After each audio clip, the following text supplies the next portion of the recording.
Hey, hi guys. Today I want to share with you how to be bolder in a coaching conversation. What do I mean by bold? What does it mean to be bolder? How can we do that in a coaching conversation? So let's look at all those questions. But first, let me share with you why I've decided to develop this bold coaching framework. I've decided to develop this framework because when I started as a coach, I was a people pleaser with my client. I was a bit shy. I was not willing to take risks. I was too afraid to lose my client, to hurt their feelings. And then it became a self-fulfilling prophecy. I was too shy. I didn't challenge my client, and I lost some of them. So then I reflected and I realized that the reason why I've lost those clients, it was because I was not bold enough. I was not courageous enough to challenge them. So that's why this topic is very close to my heart, and I really try to apply this approach with my client now, and it works very well. Let's get started. So, can you think about that? What would be possible for you as a coach if you could be 10% bolder, taking more risks in the conversation? And what would be different for your coaches? Just try to think about that. Now, let's look at this model that I've developed. It's four axes. B for beneath the surface. O is for outcome focused. Leap out of your comfort zone and dare to share. Let's focus on the first letter, B. How to coach beneath the surface. So to really understand this framework, I want you to experience it. So can you write down a goal for yourself? It can be anything related to coaching or to anything else. So let's say, for instance, I work in a company and tomorrow I have a meeting with my boss and I want to be promoted. So this is my coaching topic. I want to discuss with my coach, how can I prepare this conversation to have a constructive conversation with my boss. Now, if I were to coach this person, I would go beneath the surface. I would not stop the conversation at this problem. So this is what I want to prepare the conversation with my boss, the discussion. This is a problem. So I would try to go a bit deeper and to really understand what are the identity questions behind these questions. Why is it important for my client? So as a coach, try to really don't do horizontal coaching, problem-solving approach, but try to really go deeper. Try to understand what's at stake for this person. Why is it so important for this person to discuss with the boss tomorrow and to ask for promotions? What are the beliefs? Maybe this person is not confident enough. What are the values? Recognition is important, maybe not. So try to do vertical coaching. Don't stay at the surface. Go beneath. Why? Because the first issue is never the real coaching issue. And I'm sure you've realized that through your coaching sessions. It's never the real objective. So spend time at the goal stage. Don't rush. Don't rush, otherwise you get stuck or you just have a flat conversation, a plain conversation. Not very interesting conversation. So you need to dig deeper. Why? Because who you are determines how you approach any situation. So for this person specifically, the reason why she wants to be coached on this topic is because she's not confident enough, because she feels she deserves this promotion, but she doesn't feel assertive enough to ask it. So it's really about who she is as a manager or as a leader. Okay. How do you shift from the what to the who?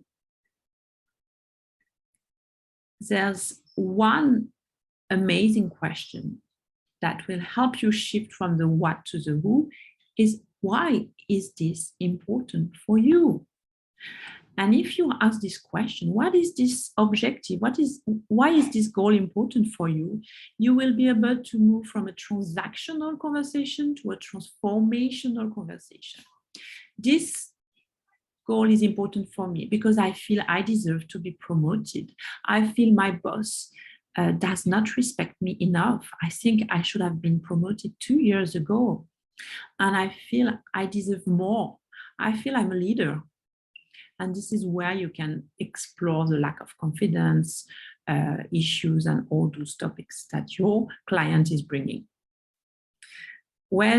So move from the what to the who, so that if you want to have more, if you want to create more positive changes that are sustainable. So I answered to this one, which magic question shifts the conversation from the what to the who. There's plenty of them, but the one that's really impactful is why. Why is it important for you? It's about the deep motivation. There are others. Now you can say, what do you value? What matters to you? How knowing that will help you grow. What is your relationship to this challenge, to this problem? Or how do you feel about this problem? You will dig deeper.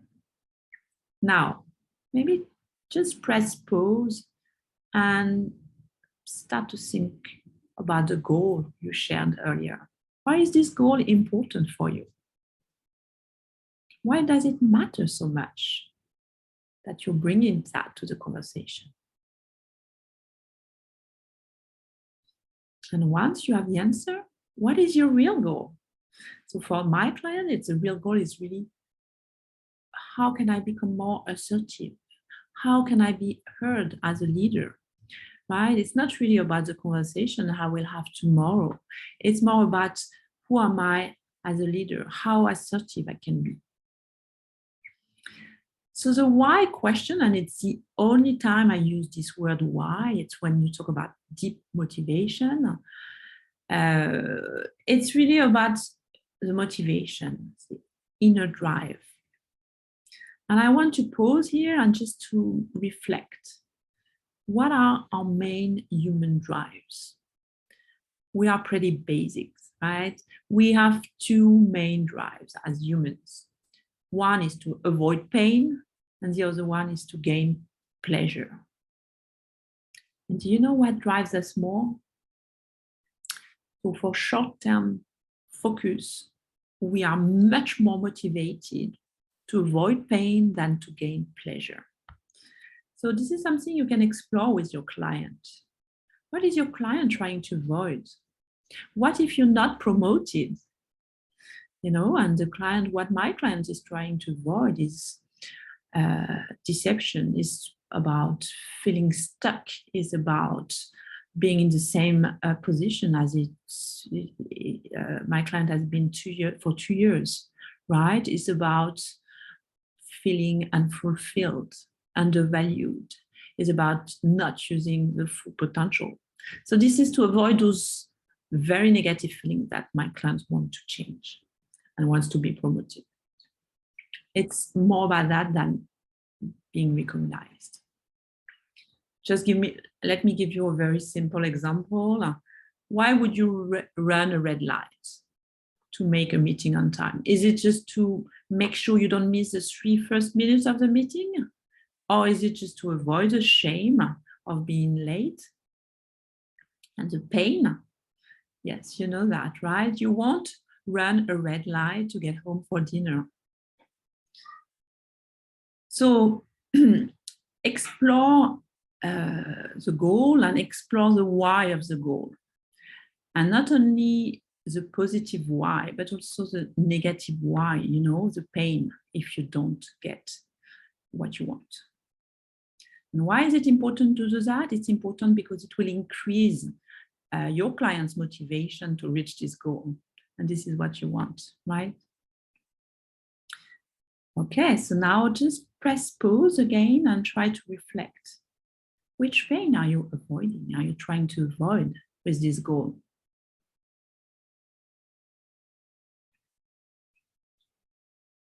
So go beneath the surface, peel the onion. This is where you will find all the wealth of the conversation. As an ACC, so as ACC, you're not expected to coach the person all the time. It's okay to stay at the problem level. That's totally fine. When you reach a PCC level, you have to coach the what and the who. When you're MCC, you definitely have to coach the whole person, the who of the client, and you will see that the what will follow. If you help your client be more aligned with who they are, they will definitely find solutions for their problem by themselves.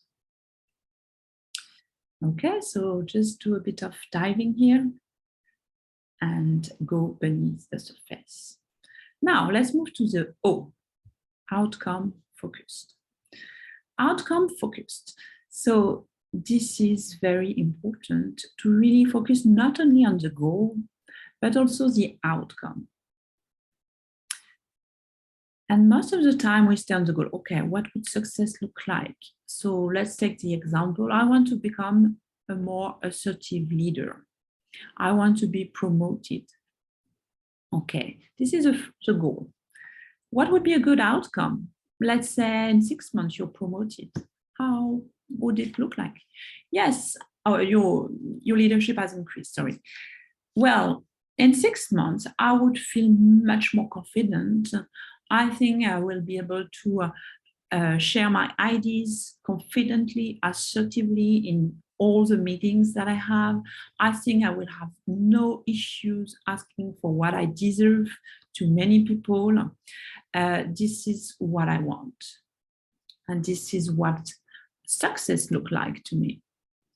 So what you want to do is really, as a coach, to move your client from the, I'm confused, from the objectives to the outcome, from the problems to more awareness. How do you do that? You can ask those questions. So what would be a good outcome? Or what would success look like for you? And let's try it together. Think about the goal you have defined earlier and try to see yourself. You've achieved this goal. How would you know, firstly, that you've achieved this goal? How would you feel? How would you behave differently? What would you see around you? What would have happened? So try to bring your client there. Just switch your brain to a more visual mode. So help your client do that. Ask them question, how would you feel? How would you know? What would you see? And use all the senses, right? Seeing, hearing, feeling. Try to really help your client create the movie of their life in the future when they reach their goal. It's a very, very powerful technique. And it's used by many athletes. And I do a bit of triathlon. And when I prepare myself for triathlon, I will always visualize myself swimming. And I can tell you, you'd rather prepare yourself because it's like a washing machine at the beginning when you swim. I will prepare myself for the transition. I will prepare myself mentally from the bike and very importantly for the run. And I will not only see myself succeeding, right? I will see myself also with all those obstacles, the washing machine and the pain and all those issues I might face along the way. It's very important to see yourself succeed, but also to see the obstacles that you might face. It will help you overcome them and not be so disempowered when you face them in reality. And why is this technique so powerful? Because when we visualize ourselves, we use the same part of the brain as when we do things. So it's like you It's a rehearsal. It's almost like a real rehearsal. Okay. So try to see yourself succeeding. What would it look like? How would you feel? Okay, so you can pause now and try to reflect. And what I always ask at the end of the visualization is, what advice would you give your present self?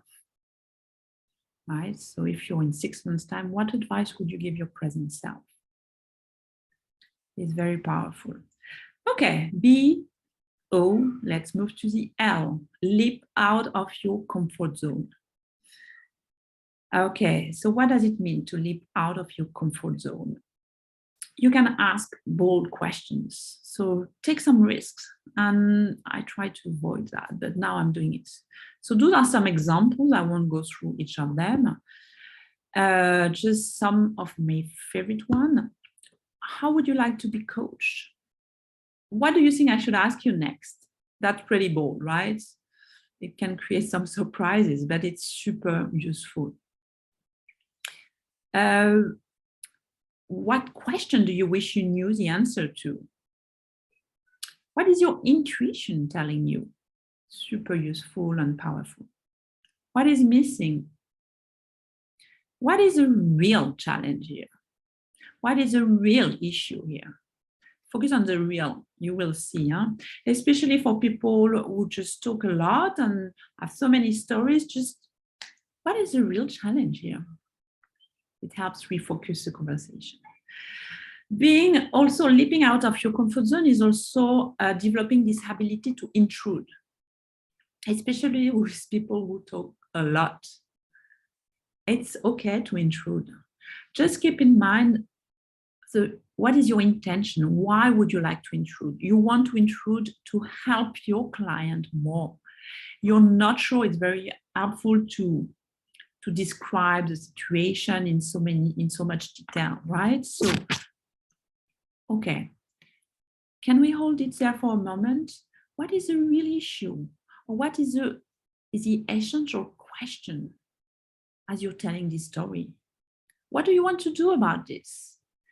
You're here to help your client. So you know how to help your client. So help them focus on what matters. What are the techniques? You can use body language, excuse me, or smile, humor.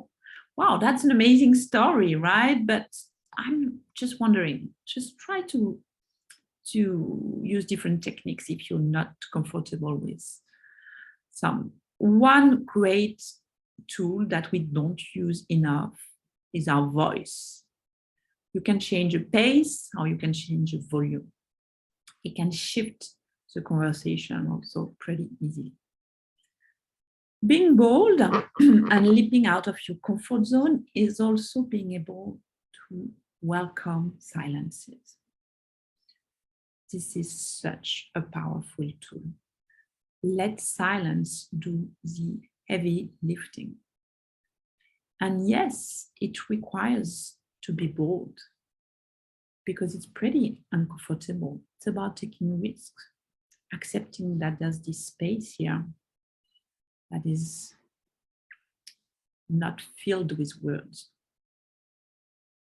So practice silences, you will see how powerful it is. Okay, let's move to the D.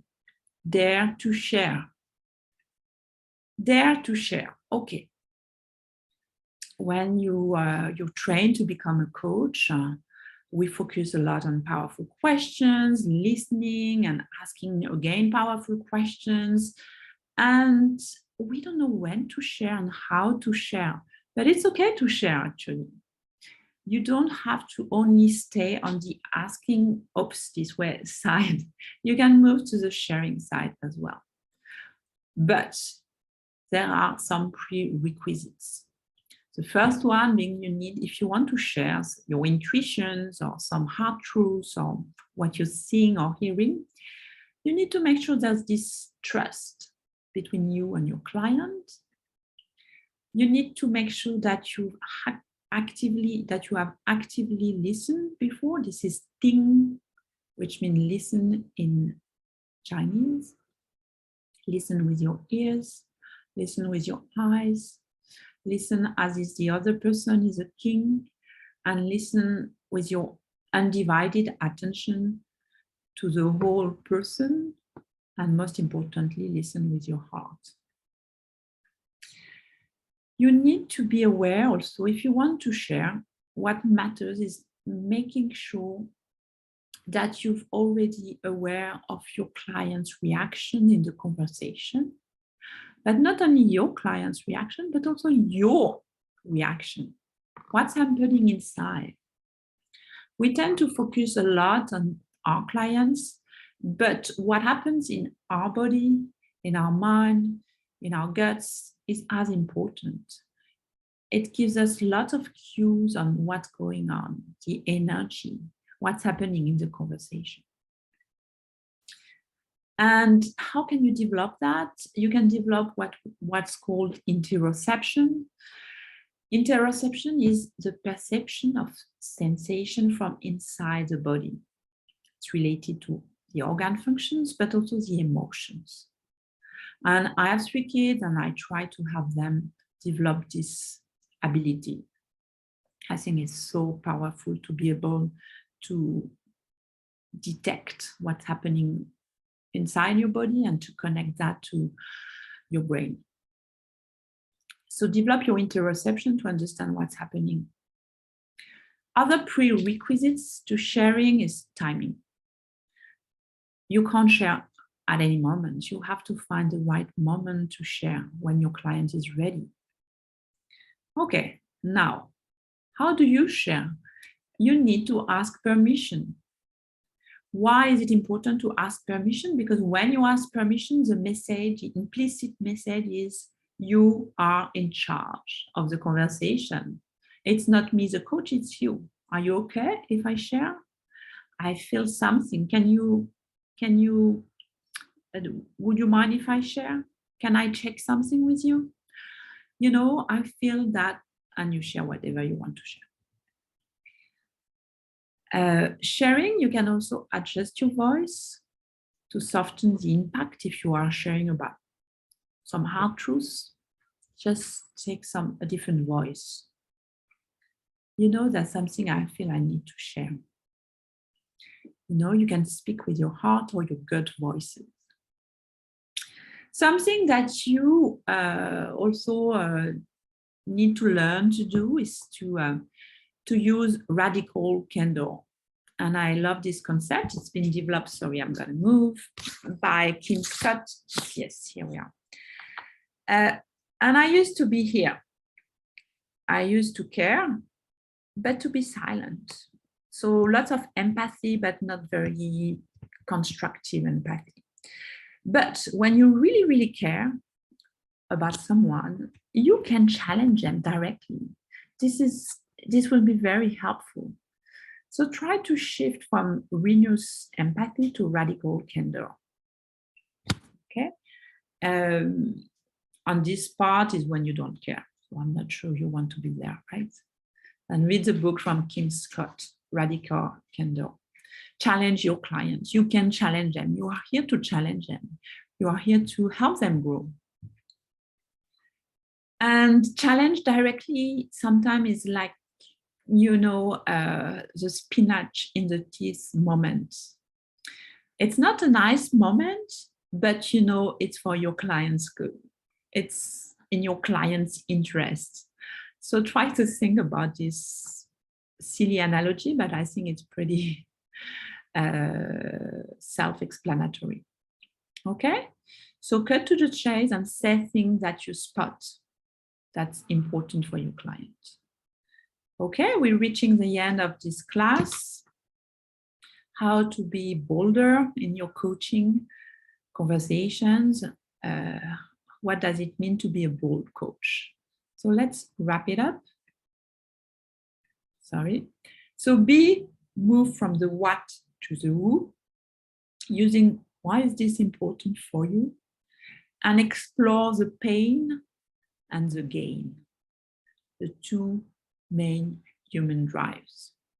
O, outcome focused. Help your clients see, visualize the outcome, the success. Use all the senses to do that. It will help you to reach the subconscious mind. The conscious mind is a goal setter. The subconscious mind is a goal getter. You need to engage your subconscious if you want to change.